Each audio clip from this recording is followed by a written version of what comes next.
Hello everybody, welcome back. So today I will be continuing with my read aloud of City of Fallen Angels by Cassandra Clare, and today we are picking up with chapter 4, which is called The Art of 8 Limbs. Now, before we begin, I just have to make the quick disclaimer that, of course, I do not own any of the text, nor am I trying to present any of the text as my own. This is all simply a read aloud that I'm doing on the channel for entertainment purposes, and everything is in fair use. And, of course, the owner of the Shadowhunters Chronicles is the one and only Cassie Clare. So, again, this is chapter 4, The Art of 8 Limbs. Here are enshrined the longing of great hearts and noble things that tower above the tide, the magic word that winged wonder starts, the garnered wisdom that has never died. The words are engraved over the front doors of the Brooklyn Public Library at Grand Army Plaza. Simon was sitting on the front steps, looking up at the facade. Inscriptions glittered against the stone in dull gilt, each word flashing into momentary life when caught by the headlights of passing cars. The library had always been one of his favorite places when he was a kid. There was a separate children's entrance around the side, and he had met Clary there every Saturday for years. They would pick up a stack of books and head for the botanical garden next door, where they could read for hours, sprawled in the grass, the sound of traffic a constant dull thrumming in the distance. How he had ended up here tonight, he wasn't quite sure. He had gotten away from his house as fast as he could, only to realize he had nowhere to go. He couldn't face going to Clary's. She'd be horrified at what he'd done, and would want him to go back to fix it. Eric and the other guys wouldn't understand. Jace didn't like him, and besides, he couldn't go into the Institute. It was a church, and the reason the Nephilim lived there in the first place was precisely to keep creatures like him out.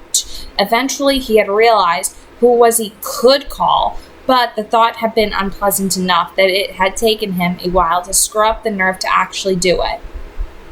He heard the motorcycle before he saw it, the loud roar of the engine cutting through the sounds of light traffic on Grand Army Plaza. The cycle careened across the intersection and up onto the pavement, then reared back and shot up the steps. Simon moved aside as it landed lightly beside him, and Raphael released the handlebars. The motorcycle went instantly quiet. Vamp motorcycles were powered by demonic spirits and responded like pets to the wishes of their owners. Simon found them creepy. "You wanted to see me, Daylighter?" Raphael, as elegant as always, in a black jacket and expensive-looking jeans, dismounted and leaned his motorcycle against the library railing. "This had better be good," he added. "It is not for nothing that I come all the way to Brooklyn. Raphael Santiago does not belong in an outer borough." "Oh, good. You're starting to talk about yourself in the third person. That's not a sign of impending megalomania or anything." Raphael shrugged. "You can either tell me what you wanted to tell me, or I will leave. It is up to you." He looked at his watch. "You have 30 seconds. I told my mother I'm a vampire." Raphael's eyebrows went up. They were very thin and very dark. In less generous moments, Simon sometimes wondered if he penciled them on. "And what happened?" "She called me a monster and tried to pray at me." The memory made the bitter taste of old blood rise in the back of Simon's throat. "And then?" "And then I'm not sure what happened. I started talking to her in this really weird, soothing voice, telling her nothing had happened and it was all a dream. And she believed you." "She believed me," Simon said reluctantly. "Of course she did," said Raphael, "because you are a vampire. It is a power we have, the encanto, the fascination, the power of persuasion, you would call it. You can convince mundane humans of almost anything if you learn how to use the ability properly. But I didn't want to use it on her. She's my mother. Is there some way to take it off her? Some way to fix it? Fix it so she hates you again? So she thinks you are a monster? That is a very odd definition of fixing something." "I don't care," Simon said. "Is there a way?" "No," Raphael said cheerfully. "There is not. You would know all this, of course, if you did not disdain your own kind so much." "That's right. Act like I rejected you. It's not like you tried to kill me or anything." Raphael shrugged. "That was politics, not personal." He leaned back against the railing and crossed his arms over his chest. He was wearing black motorcycle gloves. Simon had to admit he looked pretty cool. Please tell me you did not bring me out here so you could tell me a very boring story about your sister. My mother, Simon corrected. Raphael flipped a dismissive hand. Whatever. Some female in your life has rejected you. It will not be the last time, I can tell you that. Why are you bothering me about it? I wanted to know if I could come and stay at the Dumont, Simon said, getting the words out very fast so that he couldn't back out halfway. He could barely believe he was asking. His memories of the Vampire Hotel were memories of blood and terror and pain, but it was a place to go, a place to stay where no one would look for him, and so he would not have to go home. He was a vampire. It was stupid to be afraid of a hotel full of other vampires. I haven't got anywhere else to go. Raphael's eyes glittered. Aha, he said, with a triumph Simon did not particularly like. Now you want something from me. I suppose so, although it's creepy that you're so excited about that, Raphael. Raphael snorted. If you come to stay at the Dumont, you will not address me as Raphael, but master, sire, or great leader. Simon braced himself. What about Camille? Raphael started. What do you mean? You always told me you weren't really the head of the vampires, Simon said blandly. Then in Idris, you told me it was someone named Camille. You said she hadn't come back to New York yet, but I assume when she does, she'll be the master, or whatever. Raphael's gaze darkened. I do not like your line of questioning, Daylighter. I have a right to know things. No, said Raphael, you don't. You come to me asking if you can stay in my hotel because you have nowhere else to go, not because you wish to be with others of your kind. You shun us, which, as I already pointed out, has to do with that time you tried to kill me. The Dumont is not a halfway house for reluctant vampires, Raphael went on. You live among humans, you walk in daylight, you play in your stupid band. Yes, don't think I don't know about that. In every way, you do not accept what you really are. And as long as that is true, you are not welcome at the Dumont. Simon thought of Camille, saying, the moment his followers see that you are with me, they will leave him and come to me. I believe they are loyal to me beneath their fear of him. Once they see us together, that fear will be gone, and they will come to our side. You know, he said, I've had other offers. Raphael looked at him as if he were insane. Offers of what? Just offers? Simon said feebly. You are terrible at this politics business, Simon Lewis. I suggest you do not attempt it again. Fine, Simon said. I came here to tell you something, but now I'm not going to. I suppose you were also going to throw away the birthday present you got me, Raphael said. It's all very tragic. He retrieved his motorcycle and swung a leg over it as the engine revved to life. Red sparks flew from the exhaust pipe. If you bother me again, Daylighter, it had better be for a good reason, or I will not be forgiving. And with that, the motorcycle surged forward and upward. Simon craned his head back to watch as Raphael, like the angel he was named for, soared into the sky, trailing fire. Clary sat with her sketch pad on her knees and gnawed the end of her pencil thoughtfully. She had drawn Jace dozens of times. She guessed it was her version of most girls writing about their boyfriends in their diaries, but she never seemed to be able to get him exactly right. For one thing, it was almost impossible to get him to stand still, so she'd thought that now while he was asleep would be perfect. But it still wasn't coming out quite the way she wanted. It just didn't look like him. She tossed the sketch pad onto the blanket with a sigh of exasperation and pulled her knees up, looking down at him. She hadn't expected him to fall asleep. They'd come to Central Park to eat lunch and train outside while the weather was still good. They'd done one of those things. Takeout containers from Takis were scattered in the grass beside the blanket. Jace hadn't eaten much, picking through his carton of sesame noodles in a desultory fashion before tossing it aside and flinging himself down onto the blanket, staring up at the sky. Clary had sat looking down at him, at the way the clouds reflected in his clear eyes, the outline of muscles in the arms crossed behind his head, the perfect strip of skin revealed between the hem of his t-shirt and the belt of his jeans. She had wanted to reach out and slide her hand along his hard, flat stomach. Instead, she'd averted her eyes, rummaging for her sketch pad. When she turned back, pencil in hand, his eyes were closed and his breathing was soft and even. She was now 3 drafts into her illustration, and no closer to a drawing that satisfied her. Looking at him now, she wondered why on earth she couldn't draw him. The light was perfect, soft bronze October light that laid a sheen of paler gold over his already golden hair and skin. His closed lids were fringed with gold, a shade darker than his hair. One of his hands was draped loosely over his chest, the other open at his side. His face was relaxed and vulnerable in sleep, softer and less angular than when he was awake. Perhaps that was the problem. He was so rarely relaxed and vulnerable, it was hard to capture the lines of him when he was. It felt unfamiliar.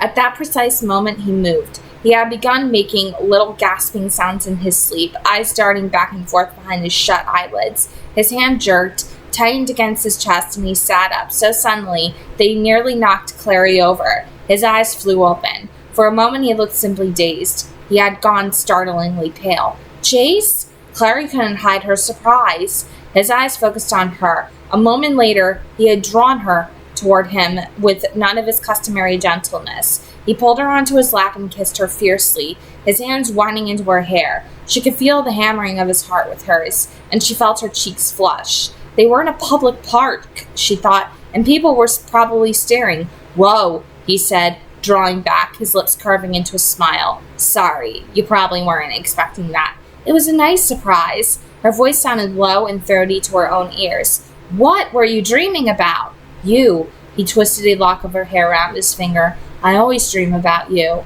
Still on his lap, her legs straddling his, Clary said, Oh yeah? Because I thought you were having a nightmare. He tipped his head back to look at her. Sometimes I dream you're gone, he said. I keep wondering when you'll figure out how much better you could do and leave me. She touched his face with her fingertips, delicately running them over the planes of his cheekbones, down to the curve of his mouth. Jace never said things like that to anyone else but her. Alec and Isabel knew, from living with him and loving him, that underneath the protective armor of humor and pretended arrogance, the ragged shards of memory and childhood still tore at him. But she was the only one he said the words out loud to. She shook her head. Her hair fell forward across her forehead, and she pushed it away impatiently. I wish I could say things the way you do, she said. Everything you say, the words you choose, they're so perfect. You always find the right quote or the right thing to say to make me believe you love me. If I can't convince you that I'll never leave you, he caught her hand in his. Just say it again. I'll never leave you, she said. No matter what happens, what I do, I'd never give up on you, she said. Never. What I feel about you, she stumbled over the words. It's the most important thing I've ever felt. Damn it, she thought. That sounded completely stupid, but Jace didn't seem to think so. He smiled wistfully and said, L'amor che muove il sole e le altre stelle. Is that Latin? Italian, he said. Dante. Oh, I can actually pronounce that a little bit, because I actually took Italian 1 and Italian 2 in college, so, Nice to know that Italian 1 and Italian 2 paid off while I was in college, even though I didn't finish Italian 2. Nice to know it paid off. I'm happy with that. Quoting Dante. Okay, nice to know that I can read Dante in the original language that it was written in. Okay, time to continue. She ran her fingers over his lips, and he shivered. I don't speak Italian, she said very softly. It means, he said, that love is the most powerful force in the world, that love can do anything. She drew her hand out of his, aware as she did that he was watching her through half-lidded eyes. She locked both hands around the back of his neck, leaned forward, and touched his lips with hers. Not a kiss this time, just a brush of lips against each other. It was enough. She felt his pulse speed up, and he leaned forward, trying to capture her mouth with his, but she shook her head, shaking her hair around them like a curtain that would hide them from the eyes of everyone else in the park. If you're tired, we could go back to the institute, she said in a half-whisper. Take a nap. We haven't slept together in the same bed since Idris. Their gazes locked, and she knew he was remembering the same thing she was. The pale light filtering in through the window of Amadis's small spare bedroom. The desperation in his voice. I just want to lie down with you and wake up with you just once ever in my life. That whole night lying side by side, only their hands touching. They had touched much more since that night, but had never spent the night together. He knew she was offering him more than a nap in one of the Institute's unused bedrooms too. She was sure he could see it in her eyes, even if she herself wasn't exactly sure how much she was offering. But it didn't matter. Jace would never ask her for anything she didn't want to give. I want to. The heat she saw in his eyes, the ragged edge to his voice, told her he wasn't lying. But we can't. He took her wrists firmly and drew them down, holding their hands between them, making a barrier. Clary's eyes widened. Why not? He took a deep breath. We came here to train, and we should train. If we just spend all the time we're supposed to be training making out instead, they'll quit letting me help train you at all. Aren't they supposed to be hiring someone else to train me full-time anyway? Yes, he said, getting up and pulling her to her feet along with him, and worried that if you get into the habit of making out with your instructors, you'll wind up making out with him too. Don't be sexist. They could find me a female instructor. In that case, you have my permission to make out with her, as long as I can watch. Nice. Clary grinned, bending down to fold up the blanket they'd brought to sit on. You're just worried they'll hire a male instructor and he'll be hotter than you. Jace's eyebrows went up. Hotter than me? It could happen, Clary said. You know, theoretically, the planet could suddenly crack in half, leaving me on one side and you on the other side forever and tragically parted, but I'm not worried about that either. Some things, Jace said with his customary crooked smile, are just too unlikely to dwell upon. He held out his hand, she took it, and together they crossed the meadow, heading for a copse of trees at the edge of the East Meadow that only shadow hunters seemed to know about. Clary suspected it was glamored since she and Jace trained there fairly often, and no one had ever interrupted them there except Isabel or Maris. Central Park in autumn was a riot of color. The trees lining the meadow had put on their brightest colors and circled the green in blazing gold, red, copper, and russet orange. It was a beautiful day to take a romantic walk through the park and kiss on one of the stone bridges, but that wasn't going to happen. Obviously, as far as Jace was concerned, the park was an outside extension of the Institute's training room, and they were there to run Clary through various exercises involving terrain navigation, escape and evasion techniques, and killing things with her bare hands. Normally, she would have been excited to learn how to kill things with her bare hands, but there was still something bothering her about Jace. She couldn't rid herself of the nagging feeling that something was seriously wrong.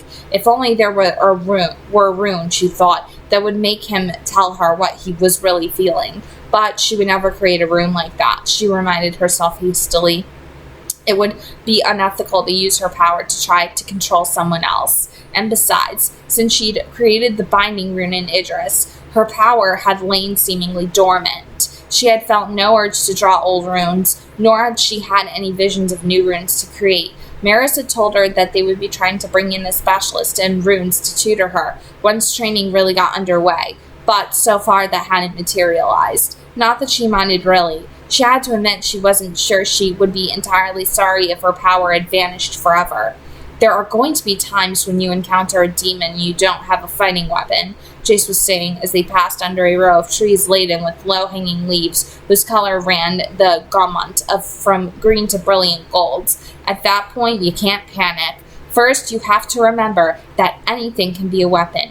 A tree branch, a handful of coins, they make great brass knuckles, a shoe, anything. And second, keep in mind that you are a weapon. In theory, when you're done with training, you should be able to kick a hole in the wall or knock out a moose with a single punch. I would never hit a moose, said Clary. They're endangered. Jace smiled slightly and swung to face her. They had reached the copse, a small, cleared area in the center of a stand of trees. There were runes carved into the trunks of the trees that surrounded them, marking it as a shadow hunter place. There's an ancient fighting style called Muay Thai, he said. Have you heard of it? She shook her head. The sun was bright and steady, and she was almost too hot in her track pants and warm-up jacket. Jace took off his jacket and turned back to her, flexing his slim pianist hands. His eyes were intensely gold in the autumn light. Marks for speed, agility, and strength trailed like a pattern of vines from his wrists up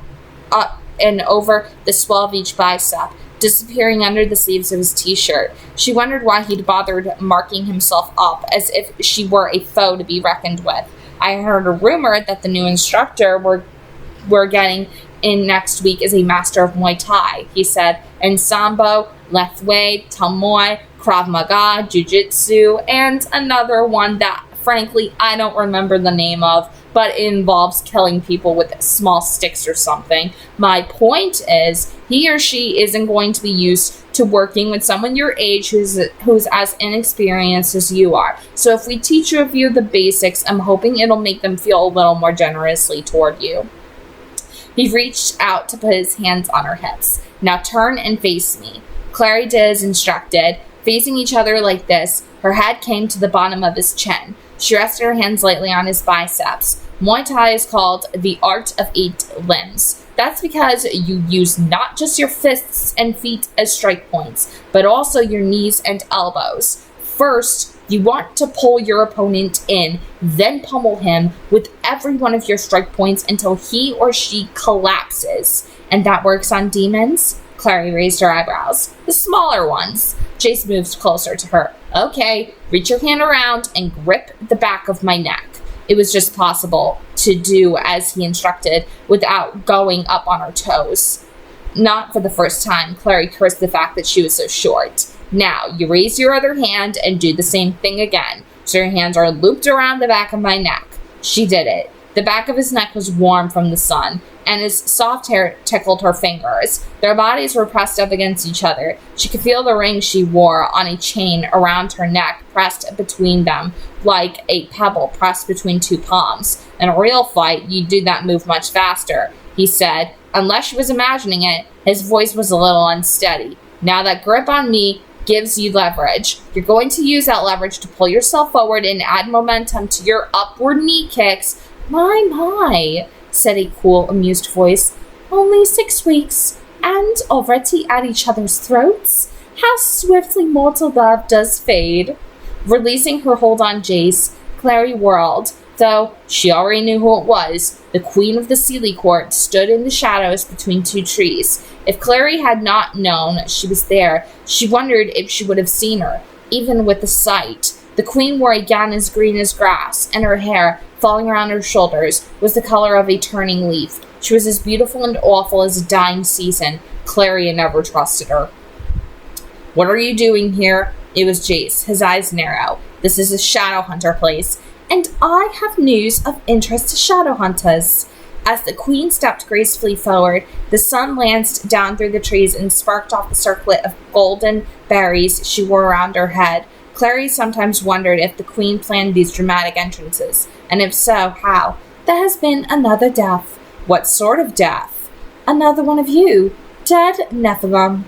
There was a certain relish to the way the queen said it. The body was found this dawn beneath Oak Bridge. As you know, the park is my domain. A human killing is not of concern to me, but the death that did not seem to be one of mundane origins. The body was brought to the court to be examined by my physicians. They pronounced the dead mortal one of yours.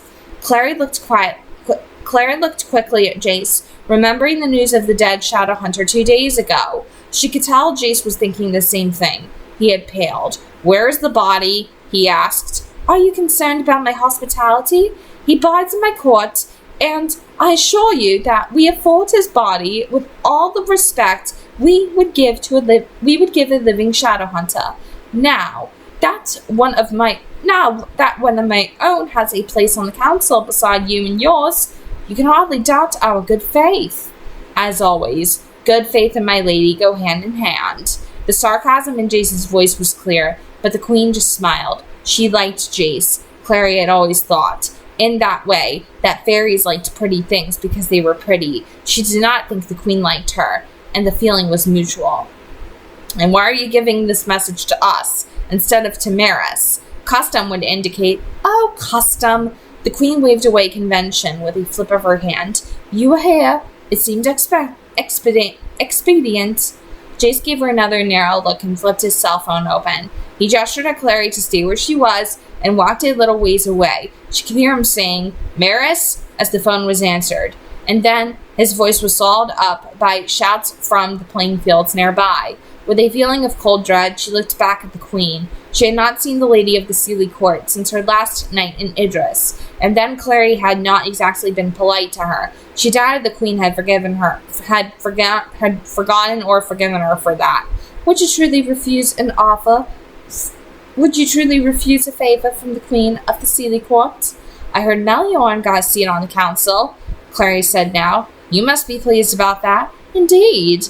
The queen looked at her with amusement. I am sufficiently delighted. So, Clary said, no hard feelings then? The queen's smile turned icy around the edges, like frost rimming the sides of a pond. I suppose you refer to my offer, which you so rudely declined, she said. As you know, my objective was accomplished regardless. The loss there, I imagine, most would agree was yours. I didn't want your deal. Clary tried to keep the sharpness from her voice and failed. People can't do what you want all the time, you know. Do not presume to lecture me, child. The queen's eyes followed Jace, who was pacing at the edge of trees, phone in hand. He is beautiful, she said. I can see why you love him. But did you ever wonder what draws you to him? Clary said nothing to that. There seemed nothing to say. The blood of heaven binds you, said the queen. Blood calls to blood under the skin, but love and blood are not the same. Riddles, Clary said angrily. Do you even mean anything when you talk like that? He is bound to you, said the queen. But does he love you? Clary felt her hands twitch. She longed to try out on the queen some of the new fighting moves she'd learned, but she knew how unwise that would be. Yes, he does. And does he want you? For love and desire are not always as one. That's none of your business, Clary said shortly, but as she could see that the queen's eyes queen's eyes on her were sharp as pins. You want him like you have never wanted anything else, but does he feel the same? The queen's soft voice was inexorable. He could have anything or anyone he pleases. Do you wonder why he chose you? Do you wonder if he regrets it? Has he changed toward you? Clary felt tears sting the backs of her eyes. No, he hasn't. But she thought of his face in the elevator that night, and the way he had told her to go home when she'd offered to stay. He told me that you do not wish to make a compact with me, for there was nothing I could give you. You said there was nothing in the world you wanted. The queen's eyes glittered. When you imagine your life without him, do you still feel the same? Why are you doing this to me? Clary wanted to scream, but she said nothing, for the fairy queen glanced past her and smiled, saying, Wipe your tears, for he returns. It will do you no good for him to see you cry. It will do you no good for him to see you cry. Clary rubbed hastily at her eyes with the back of her hand and turned. Jace was walking toward them, frowning. Maris is on her way to the court, he said. Where did the queen go? Clary looked at him, surprised. She's right here, she began, turning, and broke off. Jace was right. The queen was gone, only a swirl of leaves at Clary's feet to show where she had stood. Simon, his jacket wadded up under his head, was lying on his back, staring up at the hole-filled ceiling of Eric's garage with a sense of grim fatality. His duffel bag was at his feet, his phone pressed against his ear. Right now, the familiarity of Clary's voice on the other end of it was the only thing keeping him from falling apart completely. Simon, I'm so sorry. He could tell she was somewhere in the city. The loud blare of traffic sounded behind her, muffling her voice. Are you seriously in Eric's garage? Does he know you're there? No, Simon said. No one's home at the moment, and I've got the garage key. It seems like a place to go. Where are you anyway? In the city. To Brooklynites, Manhattan was always the city. No other metropolis existed. I was training with Jace, but then he had to go back to the Institute for some kind of clave business. I'm headed back to Luke's. A car honked loudly in the background. Look, do you want to stay with us? You could sleep on Luke's couch. Simon hesitated. He had good memories of Luke's. In all the years he'd known Clary, Luke had lived in the same ratty but pleasant old row house over the bookstore. Clary had a key, and she and Simon had whiled away a lot of pleasant hours there, reading books they'd borrowed from the store downstairs or watching old movies on the TV. Things were different now, though. Maybe my mom could talk to your mom, Clary said, sounding worried by his silence. Make her understand. Make her understand that I'm a vampire? Clary, I think she does understand that in a weird kind of way. That doesn't mean she's going to accept it or ever be okay with it. Well, you can't just keep making her forget it either, Simon, Clary said. It's not going to work forever. Why not? He knew he was being unreasonable, but lying on the hard floor, surrounded by the smell of gasoline and the whispers of spiders spinning their webs in the corners of the garage, feeling lonelier than he ever had, reasonable seemed very far away. Because then your whole relationship with her is a lie. You can't never go home. So what?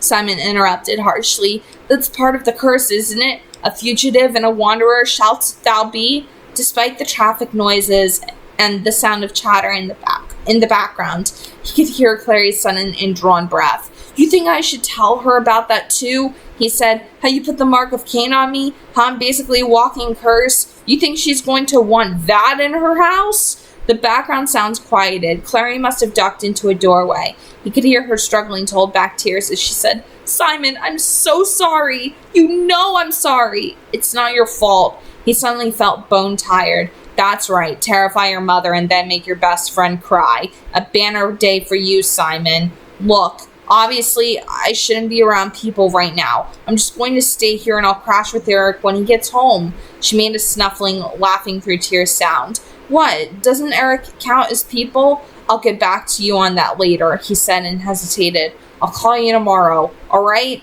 You'll see me tomorrow. You promised to come to that dress fitting with me, remember? Wow, he said. I must really love you. I know, she said. I love you too. Simon clicked off the phone and lay back, holding it against his chest. It was funny, he thought. Now he could say, I love you to Clary, when for years he'd struggled to say those words and had not been able to get them out of his mouth. Now that he no longer meant them the same way, it was easy. Sometimes he did wonder what would have happened if there had never been a Jace Wayland, if Clary had never found out she was a shadow hunter. But he pushed the thought away. Pointless. Don't go down that road. You can't change the past. You can only go forward. Not that he had any idea what forward entailed. He couldn't stay in Eric's garage forever. Even in his current mood, he had to admit it was a miserable place to stay. He wasn't cold. He no longer felt either cold or heat in any real way. But the floor was hard, and he was having trouble sleeping. He wished he could dull his senses. The loud noise of traffic outside was keeping him from resting, as was the unpleasant stench of gasoline. But it was the gnawing worry about what to do next that was the worst. He'd thrown away most of his blood supply and stashed the rest in his knapsack. He had about enough for a few more days, and then he'd be in trouble. Eric, wherever he was, would certainly let Simon stay in the house if he wanted, but that might result in Eric's parents calling Simon's mom, and since she thought he was on a school field trip, that would do him no good at all. Days, he thought. That was the amount of time he had. Before he ran out of blood, before his mother started to wonder where he was and called the school looking for him, before she started to remember. He was a vampire now. He was supposed to have eternity, but what he had was days. He had been so careful, tried so hard for what he thought of as a normal life, school, friends, his own house, his own bedroom. It had been strained, but that was what life was. Other options seemed so bleak and lonely that they didn't bear thinking about, and yet Camille's voice rang in his head. What about in 10 years, when you are supposed to be 26? In 20 years? 30? Do you think no one will notice that as they age and change? You do not?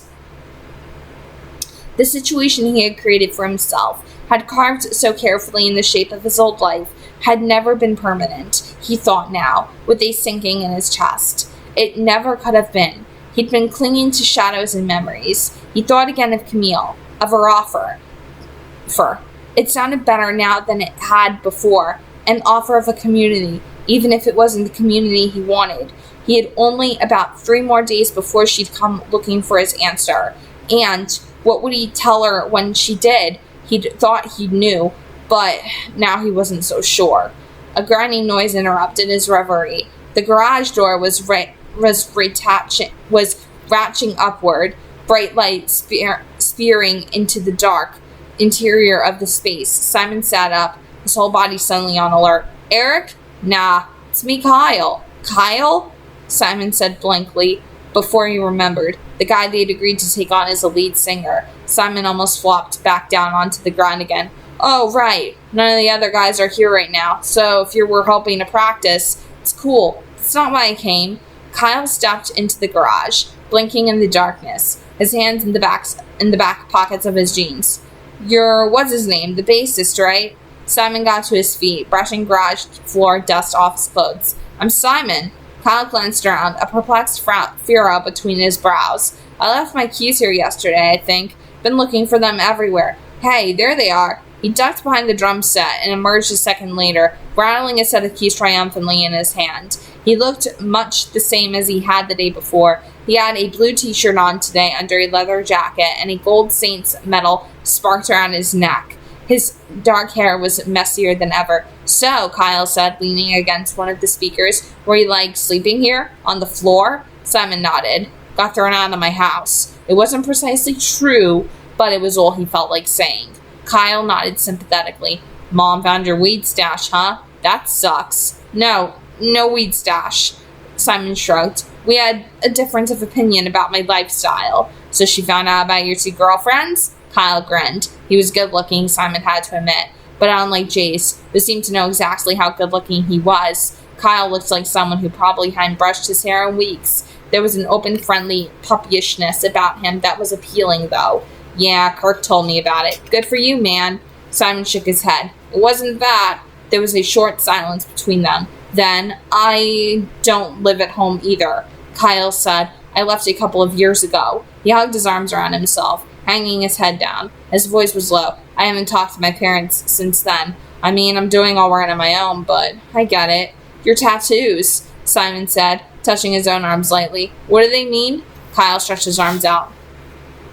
Shante, Shante, Shante, he said. They're mantras from the Upanishads, Sanskrit, prayers for peace. Normally, Simon would have thought that getting yourself tattooed in Sanskrit was kind of pretentious, but right now he didn't. Shalom, he said.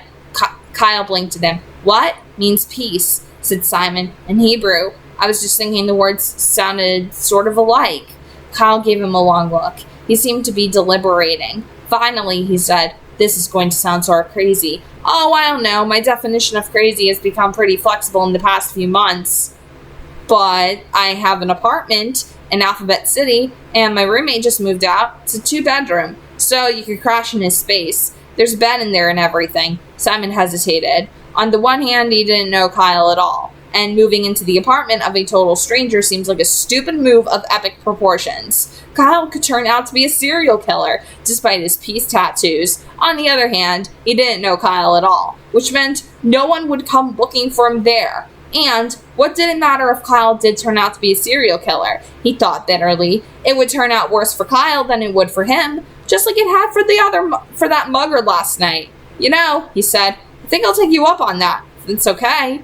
Kyle nodded. My truck's just outside if you want to ride into the city with me. Simon bent to grab his duffel bag and strained with it over his shoulder. He slid his phone into his pocket and spread his hands wide, indicating his readiness. Let's go. Okay, so obviously this chapter is on the shorter side. Obviously the first chapter in all of Cassie's books tends to be the longest chapter because she's basically catching you up on everything that has been going on for the past few weeks, month, whatever. But the thing with this chapter that I actually really kind of like about it is that the Seelie Queen does come back. And I have made my feelings about the Seelie Queen very clear on this channel. I've made it very clear in my tier list video on this channel. I hate the Seelie Queen. She is the most annoying character in the books. The coldest, most emotionless character I've ever had to read anywhere. But here's the thing. She actually kind of makes a freaking point, and I hate to say that, but she did offer stuff to Clary, and Clary did say, you know, I want nothing else in the world except Jace. And she's telling her, you know, what if Jace doesn't want you? Will you take up my offer again, or something like that? And it's true that Clary is feeling that sort of distance from Jace now, even more so than usual. She caught him waking up from that nightmare that he had, and so as a result, now she's starting to have some serious doubts about her and Jace's relationship, and it's almost as though the Seelie Queen just brings up all of those insecurities that she has about Jace, and oh man, that sucks. That really sucks, and that's another reason why I despise the Seelie Queen, is that she will always point out your worst insecurities. At least when Raphael Santiago does it, he brings in a sarcastic sense of humor and he's likable. Well, the Seelie Queen is not the least bit likable at all whatsoever, but I can say that Simon's whole conversation with Raphael explaining how he encantoed his own mother, I mean, yeah, Raphael, he is kind of spilling a lot of truth to Simon in the fact that he did offer Simon to stay at the Demont. He offered it time and time again, and Simon kept rejecting his own kind. And in a lot of ways, I think that Simon is much more connected with his humanity than most vampires, and I think that's part of the big reason why human food disgusts him so badly, because it's what he really wants, but deep down, he truly cannot have any of it without getting sick, because he is still trying to adjust to the fact that he's this monster, but yet he still so badly wants to hold on to his humanity. But I don't think trying to hold on to a shred of your humanity is enough to keep you from getting sick off of human food and all of that. But the whole thing here is that we're starting to see how Clary and Jace's relationship is kind of starting to get pulled apart, and now Simon needs a new place to live because obviously he can't live at home. His mom rejected him, more or less, and basically kicked him out. Well, technically she didn't kick him out, but he did encanto her to make her forget about the fact that he'd even been there. But now he needs to figure out a new living situation. And all of a sudden, this Kyle guy shows up and offers him to stay with him.